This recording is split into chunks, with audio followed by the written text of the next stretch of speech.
तमाम सूरतें सुनकर जरूर जाएं। नंबर 1, सूरह यासीन। जो शख्स हर फजर की नमाज के बाद रोजाना सूरह यासीन को पढ़ता है तो उस शख्स की हर ख्वाहिश पूरी होती है।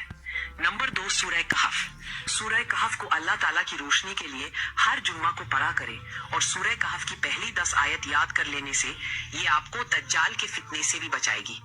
नंबर 3, आयतुल कुर्सी। कुरान पाक की सबसे अहम और फजीलत वाली आयत आयतुल कुर्सी है।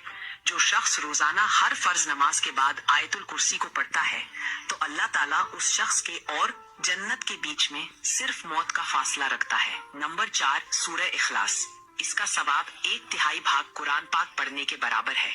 अगर आप सूरह इखलास को 3 बार पढ़ लेते हो तो आपको 1/3 भाग कुरान पाक पढ़ने के बराबर सवाब मिलेगा। नंबर 5, सूरह रहमान। जो शख्स रोजाना सूरह रहमान को पढ़ता है तो उस शख्स के तमाम मकसद पूरे होते हैं। नंबर 6, सूरह वाकिया। जो शख्स सूरह वाकिया को रोजाना हर मगरिब की नमाज के बाद पढ़ता है तो अल्लाह ताला उस शख्स को गुर्बत की आजमाइश से महफूज रखता है।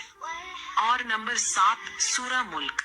जो शख्स सूरह मुल्क को रोजाना हर रात पढ़ता है तो सूरह मुल्क उस शख्स को कब्र के अजाब से बचाएगी और जन्नत में जाने तक उस शख्स की हिफाजत करेगी। सुबहान अल्लाह और कमेंट में सुबहान अल्लाह जरूर लिखें।